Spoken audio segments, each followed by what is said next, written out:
Hi, I'm Michelle Brandenburg with Evergreen Theatre and Community Spaces.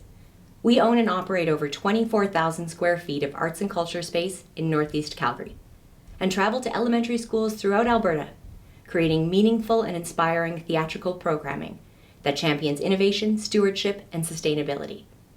In 2019, we worked with over 340,000 members of the educational community and invited over 171 local arts and culture groups into our space. Being accepted into the Operational Access Program provided us with predictable, stable support that we continue to pass down to creative thinkers throughout the city. That Iranian dance troupe you saw at that festival rehearsed with us. Those local actors you saw in Togo, Black Summer, Heartland, they auditioned in one of our studios. That Serbian film festival you attended happened in our theater. That elementary student that came home inspired to become a female scientist discovered her love of saving the planet with us. And that Urban Society for Aboriginal Youth program that prepared tiny humans to return to school last fall with full backpacks happened on our back lawn. And thanks to your investment, it isn't just us. It's Evergreen Theatre and Community Spaces, Calgary Arts Development, and the City of Calgary. Together, we're making space for creative communities to thrive. Tanse, Oki, hello. My name is Tito Gomez and I'm from the Chippewa Cree and Otwotam Nations. You know, the Calgary Arts Development is a whole lot more than just painted murals, dance recitals, and concert events. They're about changing lives.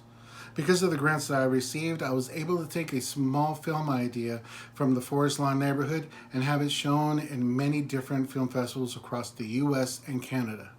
The reputation of Calgary and Calgary Arts Development and how they support their artists was talked about in cities like Los Angeles, San Francisco, Phoenix, Vancouver, Chicago, and Ottawa.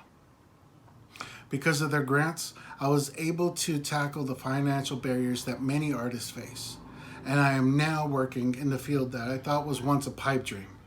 I am the director and editor of a show that can be shown in over 50 cities across Canada on the Shaw Cable Networks. I'm also working with a company in Vancouver to develop videos tackling the issues that many face on reserves. So what is Calgary Arts Development? They're dream makers. They make those dreams into reality and the reality of possibilities. Hi, my name is Tito Gomez of the Immigrant Council for Art Innovation. I'm taking this opportunity to say a very big thank you to the Calgary Arts Development for the support we got from them to create special programs for newcomer and immigrant artists coming to the city of Calgary. Before now, it was very difficult and challenging for newcomer creatives to navigate and find their path as creative people in the arts community. But now the story is gradually changing. We're getting to know what to do, we're getting to realize how hard we need to work and how we need to network to be a part of the already vibrant arts community. With this, I'd like to say a very big thank you for your support on behalf of myself and my team. Thank you for everything you've done, for listening, and for always willing to support us. I look forward to more years of collaborations and support with you. Thank you and have a very great day. Bye. I think when we think about the best cities in the world, they're the ones who offer their citizens amazing experiences, whether that's an art gallery such as Contemporary Calgary or a museum or a science center. All of these places really contribute to quality of life.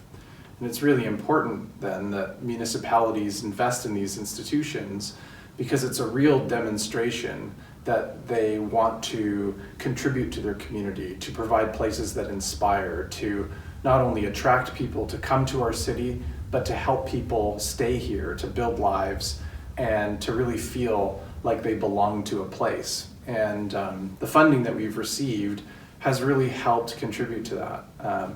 The experiences that we were able to bring through our Collider and Planetary shows really brought the community out to appreciate the artists that are in their community and to provide an opportunity to really think about what a great city we live in and what amazing artists we have here and how great it feels to have places to go to in our city that inspire us and continue to make us think. Hi friends, Jeff Daniels, Executive Director of Sport Culture and Major Events at Tourism Calgary, here to share a remarkable story about a legacy project I am so thrilled to have been a part of.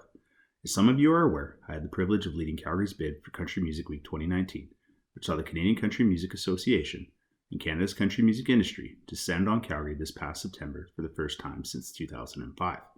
As a quick level set, Country Music Week is an industry conference, a festival, an award show, and so much more. The project started out as a collaboration between the Government of Alberta, the City of Calgary, the National Music Centre, and Tourism Calgary, but through a Cultural Activation Fund investment, it was CADA's participation and support which truly put it over the top. Of course, I'm referring to the Off-Country Music Series, which highlighted Calgary's Music Mile and enabled over 70 artists to perform over 40 shows at 18 different venues for 3 consecutive days, with the majority of performances available to Calgarians and visitors alike, free of charge. The premise was clever and simple: celebrate all the music genres and styles that are inspired by a similar storytelling tradition as that of country music. To say this was well received would be an understatement. Over 4,000 music lovers gathered at the Ironwood Blues Can Festival Hall and many other character venues in Calgary to welcome their peers and fans to our ultimate host city. The results were impressive. Activating on the core elements of Country Music Week, we blew past our original economic impact projections, delivering over $12 million in business sales for the tourism and creative economies. All this being said, it didn't dawn on me just how important it was to Calgary's arts community until I bumped into local artist JJ Shiplet at the King Eddie a few weeks after the event. JJ offered me some unsolicited feedback. In short, he praised Off Country for engaging and promoting Calgary talent, many of whom didn't necessarily self-identify as country music artists. He credited Off Country as an inclusive opportunity for Calgary artists to share their craft and passion with their industry peers and many new fans. This really hit home. Country Music Week had been embraced by our community at so many different levels. It was JJ who emotionalized this for me, as any great artist would. Prior to this encounter, the event geek in me was more excited that we now had an operational framework that will allow us to activate the Music Mile for many more citywide major events to come. Calgary is an emerging music city, and we are very fortunate Council has recognized the importance of both the arts and tourism economies. And I would be remiss not to give a shout out to the incredibly talented team at Calgary Arts Development.